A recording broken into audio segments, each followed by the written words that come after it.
Hi guys, welcome back to my channel. I hope you're all well. So today I have a current favorites video for you, and hopefully I'm just going to smash out a bunch of videos while health stuff is good and I can. I have a video with Pabo I want to do. I have a couple of sponsors coming up, like cool character transformations in the next couple of weeks, I think, fingers crossed. And then at the start of June, I'm actually going away for the first time since being diabetic and everything going to shit. So I'm very nervous about it, but I feel like it's a very important step for me to take. So I'm very excited. And did I mention it's to go see GOT7?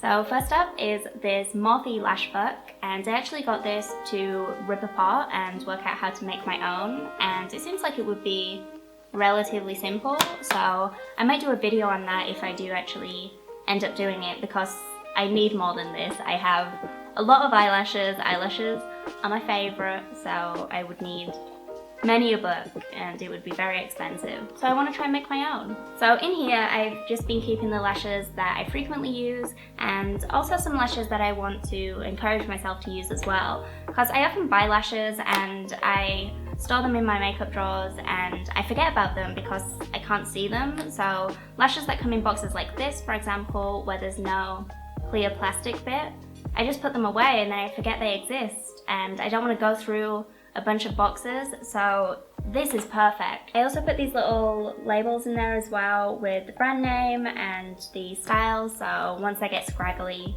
I don't forget what they are and I can repurchase them. I know I keep opening this and I know you can see through it. I'm not being stupid. I'm just trying to get rid of the glare so you can actually see the lashes. Speaking of lashes, my next favorite is the Black Magic lashes. These are faux mink and they are stunning. They look like actual mink lashes. It kind of freaked me out a bit when I first got them, but I was like, no way these are fake, but I mean, I guess they are. Their branding is super cool and their packaging, I don't have any with me because I recycled my entire house recently, but I'll show you a picture. I think they're so charming. I think most of their styles are more on the dramatic side. I'm wearing some today, and actually this column here, this is my little encourage self to wear section. The ones I'm wearing at the moment are definitely my favorite right now. They've seen some use and they don't seem to be showing any signs of falling apart either. So I guess I'll update on how long they last, but I've been wearing them for like over a month. Obviously not every day, but at least a couple of times a week, and they're still holding up. So as long as you're kind to them, then they'll be kind to you too. The price is also great. They range from $8 to $10, and I think they do sets of 3 for $30, which is awesome. Usually you would pay that much for a single pair of real mink lashes, so this way you save a bunch of money and you have a clear conscience doing it, so highly recommend. Next up I have the Hallberg Flash Crayons. Specifically this guy. I've used this a lot more than the other ones. I love myself a bronzy brown. I'm not very adventurous when it comes to my everyday makeup, so this has been my go-to. So I've mentioned this before, but I really love the concept of Linda's brand. All of the products are designed to be multifunctional, so you can use these on the eyes, the lips, the body. I really like the formula of these. They're nice and creamy, so they're really easy to apply. You can easily make nice sharp wings. But once they set, they don't budge. You're definitely going to need an oil makeup remover to get rid of these. I tested it earlier actually. When I was doing my swatches, I ran my hand under the water and rubbed, and it doesn't move. So if you're someone with watery eyes, maybe this would be a great suggestion. It's one of the reasons I like to use them as bases as well. That being said, I would really love for these to come out in like a chunky pencil form. I think that would be really nice for covering like larger areas quicker. The brown and the green are definitely my favorite. I have the whole midnight kit here, but I really want to try the yellow and the red that she has. I love red on the waterline, but I always have to use products that aren't designed for that area, for the bright kind of color payoff. So I always feel a little bit weird recommending them on YouTube. So I'm definitely gonna go and buy myself some of them after this. So I posted a picture of this on my Instagram the other day, but my mama got me this beautiful medical bracelet. It's the most Emma medical bracelet she could find. It has little skulls on it. I didn't even think of that as a possibility. She said she searched for ages for the perfect one, and it was so worth it because I love it. I think they're a handy little thing to have.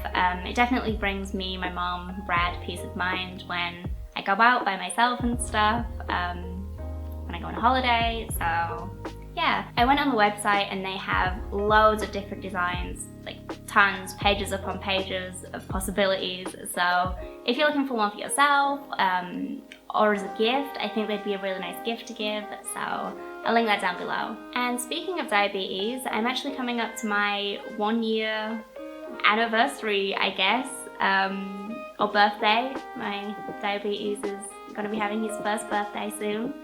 He's a little shit. I wanted to do an update video and kind of just talk about what's going on, what's changed, my experience so far, I guess.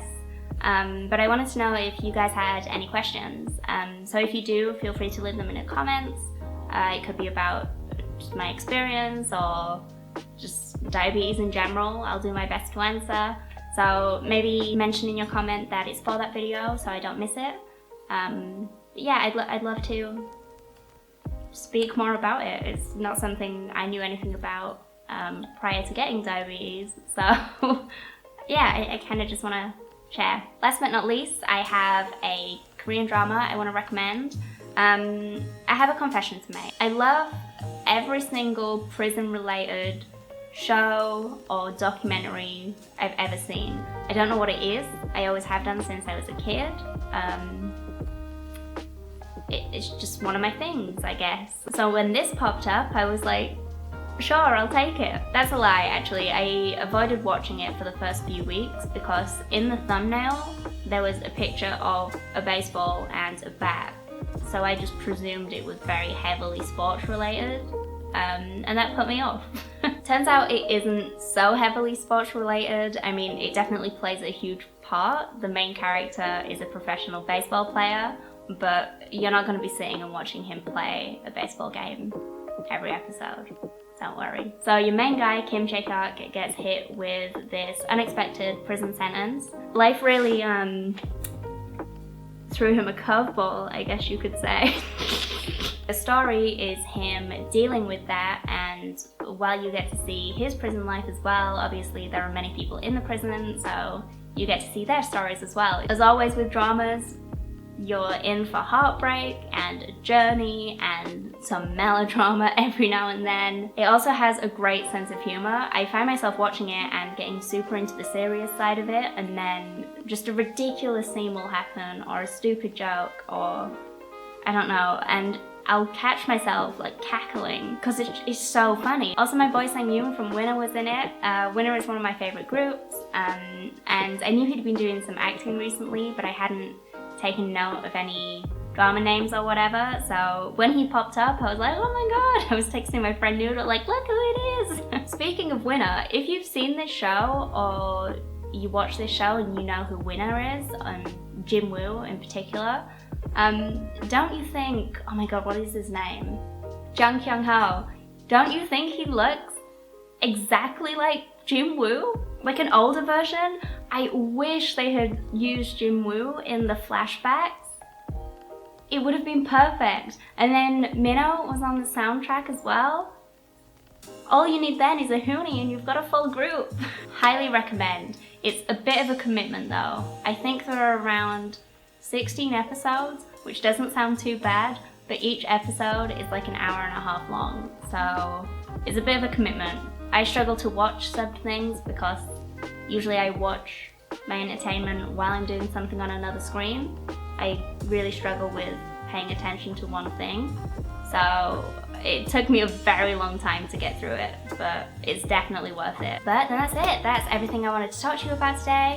As always, thank you guys for watching. Make sure you leave any diabetes questions down below, and I'll speak to you soon. Bye.